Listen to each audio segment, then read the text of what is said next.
하나님 말씀은 여호수아 1장 5절에서 9절입니다. 너의 평생에 너를 능히 대적할 자가 없으리니 내가 모세와 함께 있었던 것 같이 너와 함께 있을 것임이니라. 내가 너를 떠나지 아니하며 버리지 아니하리니 강하고 담대하라. 너는 내가 그들의 조상에게 맹세하여 그들에게 주리라 한 땅을 이 백성에게 차지하게 하리라.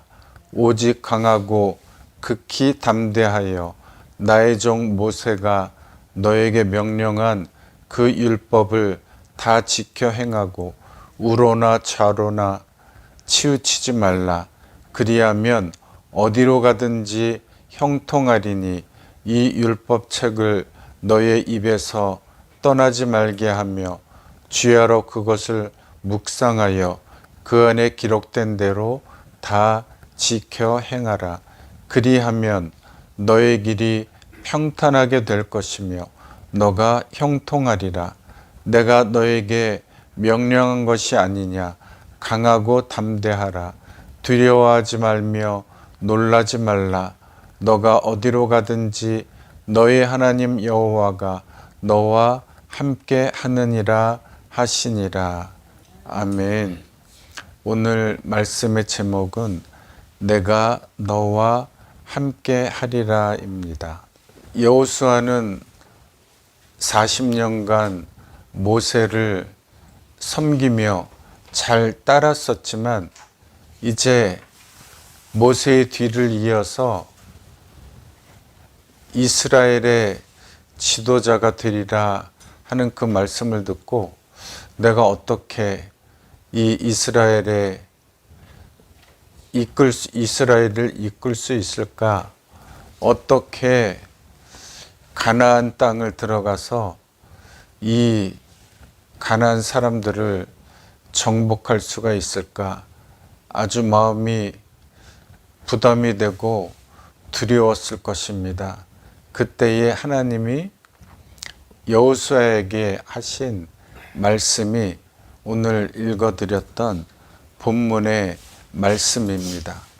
하나님은 여호수아에게 말씀하시죠. 첫 번째로 모세를 이은 여호수아에게 그리고 우리에게 모세를 뒤를 이었던 여호수아와 같이 능력 있는 사람이 되었으면 좋겠다. 내가 여호수아를 모세의 뒤를 이은 후계자로 지목했던 것처럼 나는 너가 여호수아와 같이 힘 있는 주님의 용사가 되었으면 좋겠다라고 지금 여러분들의 마음속에 그렇게 다짐하기를 원하신다 하는 것입니다. 여호수아와 같이 주님께 쓰임을 받는 믿음의 용사들이 되시기를 바랍니다. 한 사회가, 교회가 이 세상을 이끌려면 좋은 지도자가 있어야 됩니다. 또 좋은 지도자를 이은 다음 지도자가 있어야 이 사회가, 교회가 더욱 튼튼해지고 하나님을 위해서 쓰임을 받게 되죠. 다음 세대가 있어야 미래와 희망을 품고 살아갈 수가 있습니다. 영적으로 교회가 세대 차이가 없어야 우리 세대와 다음 세대 간에 한 마음으로 찬송을 할 수가 있습니다. 지금은 시대가 빨리 변해서 세대 차이가 너무 극심하게 표현되는 이 시대 속에서 교회만큼은 적어도 교회만큼은 세대 차이가 없어서 한 마음으로 말씀을 듣고 말씀을 생각하고 말씀을 묵상하여서 한 마음으로 하나님을 향해 나아가는 교회가 되어야 교회가 사회를 온전히 이끌어갈 수 있게 되는 것이죠. 세상이 말씀드린 대로 빠르게 변화가 되어가고 있고, 전쟁의 소식이 연일 뉴스를 도배하고 있습니다.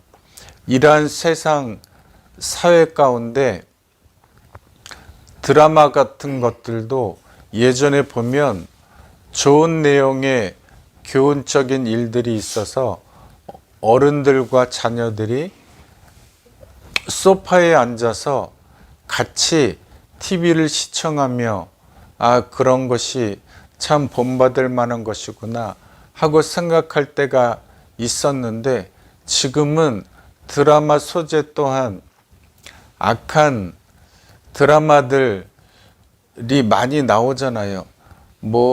무서운 것들, 전쟁에 관한 것들, 살인에 관한 것들, 그러한 범죄의 수법을 알려주는 악한 드라마들이 많이 생겨서 과연 어른들하고 자녀들하고 같이 시청할 수 있는 드라마가 있나 손에 꼽을 정도입니다.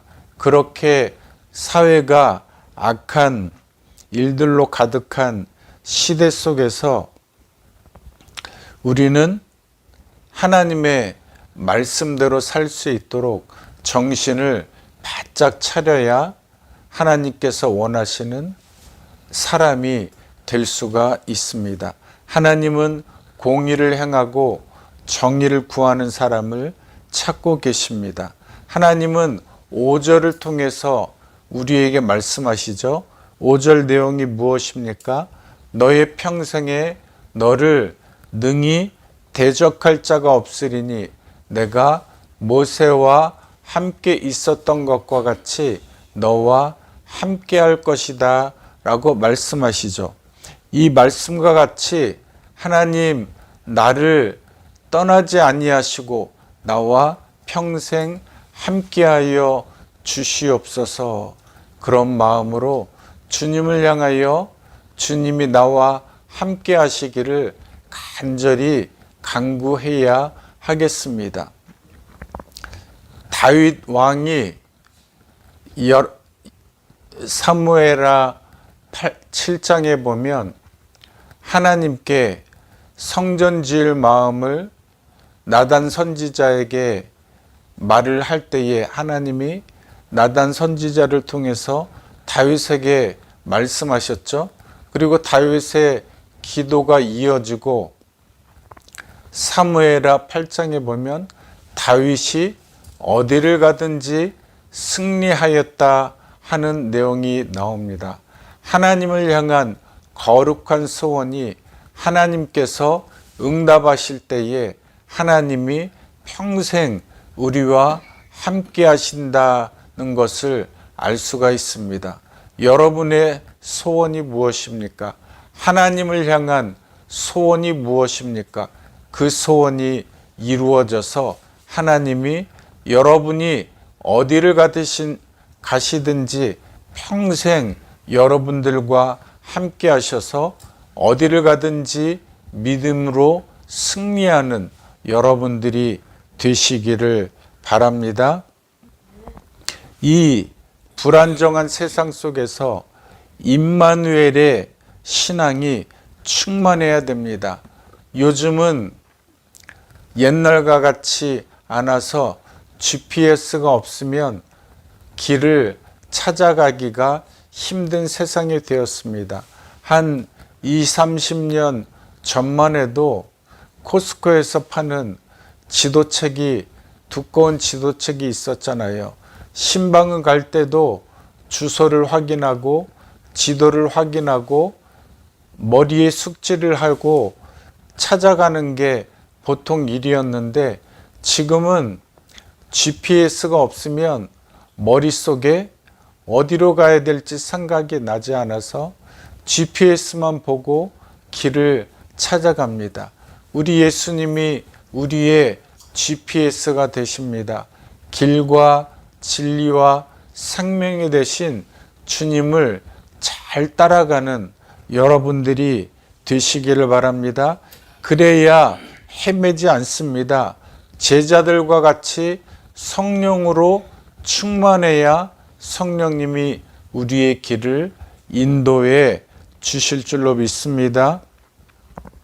엘리사가 바로 그와 같은 인물이죠. 엘리사는 엘리야가 하늘로 올라가기 전에 나는 당신의 성령이 함께 하시는 갑절의 영감이 내게 있기를 원합니다 라고 그 소원을 아뢰었을 때에 성령이 엘리사에게 임해서 하나님의 능력을 선포하는, 하나님의 귀한 일을 행하는 이스라엘의 병거와 마병이 되었다는 사실을 우리가 알고 있습니다. 예수님도 제자들을 그렇게 성령으로 충만하도록 훈련을 시켜 주셨습니다. 사도행전 2장에 보면 바람 같은 성령님이, 불 같은 성령님이 제자들에게 임할 때에 제자들이 성령으로 충만하여서 많은 큰 일을 행했다고 하는 것이죠.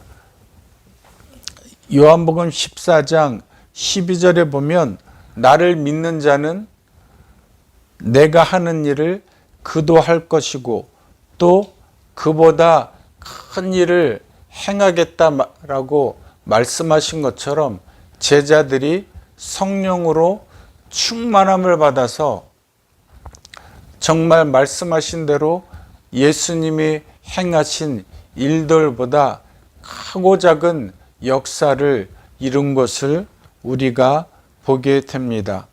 여호수아와 같이 모세를 사모하여 모세를 잘 따라갔던 여호수아와 같이 또 엘리사와 같이 예수님의 제자들과 같이 성령으로 충만하여 주님께 쓰임을 받는 복된 우리 성도들이 되시기를 바랍니다. 두 번째로 하나님의 명령과 격려를 아멘 하고 받아들이는 여러분들이 되었으면 좋겠습니다. 애굽에서 떠나고 이제 광야를 빠져나와서 가나안 정복 전쟁을 앞두고 있습니다. 긴장할 수 있는 시간에 하나님께서는 6절, 7절 그리고 9절에 세 번을 강조하시는데 무엇입니까? 마음을 강하게 하고 담대히 하라. 마음을 강하게 하고 담대히 하라. 마음을 강하게 하고 극히 담대히 하라 라고 세 번을 반복해서 말씀하고 계십니다. 너의 뒤에 내가 있다. 내가 너를 책임져 줄 테니 두려워하지 말고 가나안 땅을 향해 정복 전쟁을 시작하라 라고 말씀하고 계십니다. 우리 사회가 불안정한 사회가 되어가고 있잖아요. 그러나 두려워하지 마시기 바랍니다. 여러분 뒤에 하나님이 계십니다. 여러분을 하나님이 책임져 주신다고 거듭 말씀하고 계십니다. 이 음성을 들어야 두려움이 사라집니다. 이 음성을 들어야 근심 없이 염려 없이 나의 사업을 이루어 갈 수가 있습니다. 이 음성을 들어야 나의 자녀들을 하나님의 말씀을 통해 안심시켜주고 훌륭하게 자라날 수 있도록 중보 기도를 마음껏 해 줄 수가 있게 됩니다. 세상에서 너희가 환난을 당하나 담대하라. 내가 세상을 이기었노라 라고 말씀하시는 주님의 음성을 들으시기를 바랍니다. 예수님께서는 우리에게 복음을 전하는 사명을 주셨습니다. 요즘 복음을 전하면 무시하는 말들로 우리가 주눅이 질 때도 있습니다. 그러나 주님은 우리에게 거듭 말씀하십니다. 두려워하지 말고 그저 나의 복음을 전하라. 나의 복음을 전하라. 거듭 말씀하시는 주님의 음성을 듣고 세상에 아랑곳하지 아니하고 담대하게 주님의 복음을 전하여 믿음으로 승리하시는, 마귀를 대적하여 이기시는 복된 여러분들 되시기를 바랍니다. 세 번째, 하나님은 우리에게 복받는 길을 제시하고 계시죠. 우리에게 가장 큰 복이 무엇입니까? 구원과 천국을 약속받았다는 것이죠. 성령으로 충만케 하시겠다라는 말씀이죠. 그리고 내게 주신 사명입니다. 물질은 우리에게 살 수 있도록, 하나님의 말씀대로 살 수 있도록 덤으로 주시는 것을 우리가 알아야 합니다. 물질의 함정에 빠지지 않아야 됩니다. 물질이 물론 우리에게 필요한 것이지만 물질에 욕심을 냈다간 물질로 인하여 하나님을 떠나게 될 수도 있다는 것이 물질인 것을 잘 알아서 물질을 지혜롭게 다룰 수 있도록 하나님께 지혜를 구해야 하겠습니다. 7절과 8절에 보면 그리하면이라는 접속사가 나오죠. 이 그리하면을 두 번이나 말씀하고 계십니다. 이 그리하면이라고 하는 내용은 앞에 것을 행하면 뒤에 것이 따라온다 라고 하는 내용이죠. 앞에 말을 잘 지키면 뒤에 것을 복으로 주신다 라고 하는 것을 알 수가 있습니다. 출애굽기 20장 12절에 보면 너의 부모를 공경하라. 그리하면 너희 하나님 여호와께서 너에게 준 땅에서 너의 생명이 길리라 말씀하고 계시고, 갈라디아 5장 16절에도 너희는 성령을 따라 행하라. 그리하면 육체의 욕심을 이루지 아니하리라 말씀하십니다. 빌립보서 4장 7절, 우리에게 정말 유명한 구절이죠. 6절 7절에 아무것도 염려하지 말고 다만 모든 일에 기도와 간구로 너희 구할 것을 감사함으로 하나님께 아뢰라. 그리하면 모든 일에 뛰어난 하나님의 평강이 그리스도 예수 안에서 너희 마음과 생각을 지키시리라 말씀하고 계시죠. 이 성경을 읽을 때에 그리하면이 나오면 앞에 구절과 뒤에 구절을 잘 묵상하고 잘 외워서 내가 이렇게 하면 이런 복을 주시는구나 하고 그 말씀에 복을 받을 수 있는 조건이 나에게 형성이 되어서 하나님께 복을 받는 여러분들 되시기를 바랍니다. 7절에 보면 율법을 다 지켜 행하고 우로나 좌우로 치우치지 말라 말씀하십니다. 8절에도 이 율법책을 주야로 묵상하여 그 안에 기록된 대로 다 지켜 행하라 라고 말씀하고 계시죠. 이 형통의 비밀, 형통의 비결은 말씀입니다. 말씀을 얼마나 묵상하고 말씀을 얼마나 지키고 따르느냐에 따라서 복을 받고 복을 받지 못하는 것이 결정이 되는 것이죠.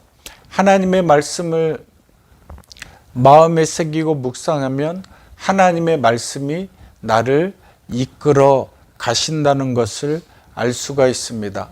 얼마나 말씀을 마음에 새기고 읽었으면 마음에 그 말씀이 새겨질까 하는 것을 생각해 봅니다. 소의 몸에 주인의 것을 알게 하는 인도로 짖잖아요. 인도로 짖은 소는 풀밭 어디에나 내놔도 잃어버릴 염려가 없습니다. 왜냐하면 소의 몸에 주인의 표식이 있기 때문에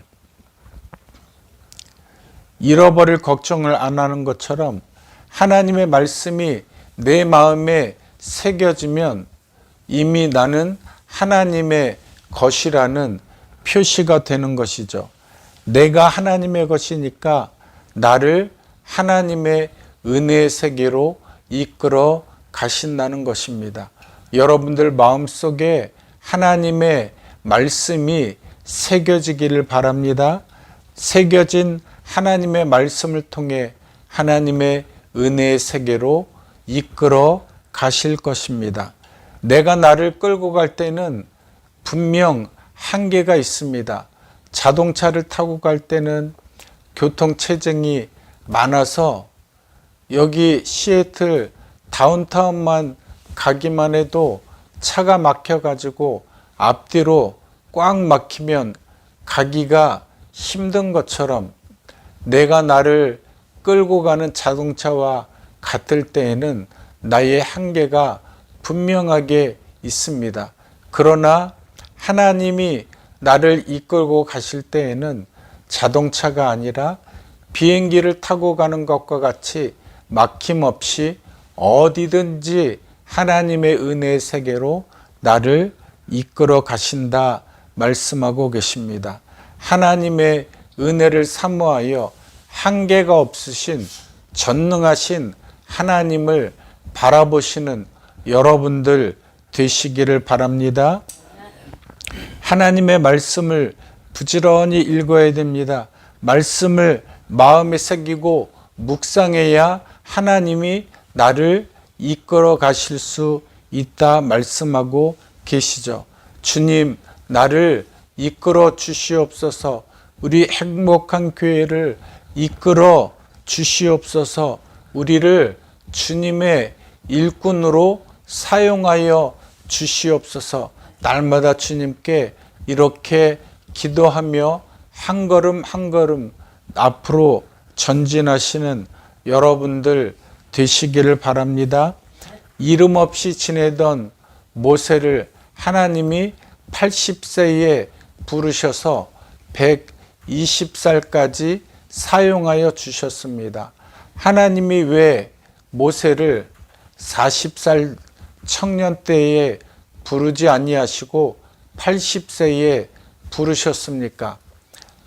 낚싯줄을 물고 물고기가 힘차게 펄떡거릴 때에는 낚시꾼이 그저 물고기가 하고 싶은 대로 줄을 풀어놓아 주지만 이제 힘이 빠졌을 때 낚시꾼이 원하는 방향으로 낚시줄을 끌어당기는 것을 볼 수가 있잖아요. 하나님은 우리가 힘이 빠질 때까지 기다리시고 하나님의 뜻대로 인도하실 때가 되면 우리를 부르시고 우리를 이끌어 주시고 우리에게 성령으로 충만케 하십니다. 나의 생각으로 가득 차 있을 때에는 나를 그대로 내버려 두시지만 나의 힘이 빠지고 내가 하나님만 바라보는 시점이 되었을 때에만 하나님이 나를 이끌어 주시기를 시작하고 계시는 것이죠. 여러분들의 마음에 비우고 마음에 포기하는 것이 생기고 하나님만 바라보는 시점을 하나님은 기다리고 계십니다. 빨리 여러분들 마음속에 있는 내 생각을 지워버리고 내 속에 있는 죄를 주님 앞에 고백하여 주님, 내가 여기 있사오니 나를 사용하여 주시옵소서. 나를 주님의 뜻대로 인도하여 주시옵소서.